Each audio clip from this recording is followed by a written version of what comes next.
MSF നേതാവായ അരിയിൽ ഷുക്കൂർ വധം പെട്ടെന്നുള്ള പ്രകോപനമല്ലെന്നും കൃത്യമായ ഗൂഢാലോചനയും ആസൂത്രണവും ഉണ്ടായിരുന്നെന്നും CBI.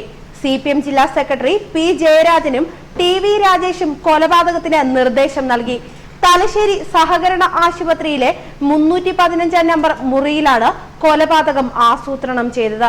28 മുതൽ 33 വരെയുള്ള പ്രതികളുടെ നേതൃത്വത്തിലായിരുന്നു ഇത്.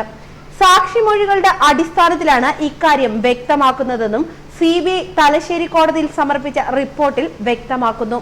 P. ജയരാജനും TV രാജേഷും ഗൂഢാലോചന നടത്തിയതിന് ദൃക്സാക്ഷികളുണ്ടെന്നും റിപ്പോർട്ടിൽ പറയുന്നു. പോലീസ് കേസ് അന്വേഷിച്ചപ്പോഴുണ്ടായിരുന്ന ദൃക്സാക്ഷികൾ തന്നെയാണ് CBI കേസിലും ഉള്ളത്.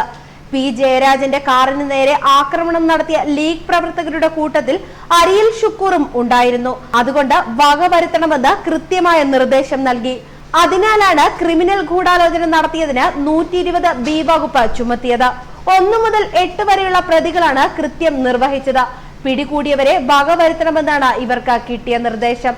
പ്രദേശത്തെ ലോക്കൽ കമ്മിറ്റി സെക്രട്ടറി അരിയിൽ ഷുക്കൂറിനെ തിരിച്ചറിഞ്ഞ ശേഷമാണ് കൊലപാതകം നടത്തിയതെന്നും കുറ്റപത്രത്തിൽ പറയുന്നു. കൊലപാതകത്തിന് കേസെടുത്തതിന് പിന്നാലെ TV രാജേഷ് MLA സ്ഥാനം രാജിവെക്കണമെന്ന് പ്രതിപക്ഷ നേതാവ് രമേശ് ചെന്നിത്തല ആവശ്യപ്പെട്ടു. എന്നാൽ ഭാര്യയെ കൊന്ന കേസിലെ പ്രതി ശശി തരൂർ ആദ്യം രാജിവെക്കട്ടെ എന്ന് രാജേഷ് തിരിച്ചടിച്ചു. 2012 ഫെബ്രുവരി 20-നാണ് സംഭവം നടന്നത്. P. ജയരാജന്റെ വാഹനത്തിന് നേരെ കല്ലെറിഞ്ഞെന്നാരോപിച്ചാണ് കണ്ണൂരിലെ തളിപ്പറമ്പ് പട്ടുവത്തെ അരിയിൽ സ്വദേശിയും MSF പ്രാദേശിക നേതാവുമായ അരിയിൽ അബ്ദുൾ ഷുക്കൂറിനെ കണ്ണപുരം കീഴറയിലെ വള്ളുവൻ കടവിനടുത്ത് വെച്ച് കൊലപ്പെടുത്തിയത്. 2.5 മണിക്കൂർ ബന്ദിയാക്കി വിചാരണ ചെയ്ത ശേഷമാണ് ക്രൂരമായ കൊലപാതകം നടത്തിയത്. P. ജയരാജനെയും TV രാജേഷിനെയും പ്രതി ചേർത്ത എറണാകുളം CJM കോടതിയിൽ CBI 2016 ഏപ്രിൽ 22-ന് കുറ്റപത്രം സമർപ്പിച്ചിരുന്നു. ആ കുറ്റപത്രത്തിൽ കൊലക്കുറ്റം ആരോപിച്ചിട്ടില്ലായിരുന്നു. CBI കേസിൽ P. ജയരാജൻ 32-ാം പ്രതിയും TV രാജേഷ് 33-ാം പ്രതിയുമാണ്. പോലീസിന്റെ കുറ്റപത്രത്തിലും ഇവർ രണ്ടുപേരും പ്രതികളായിരുന്നു.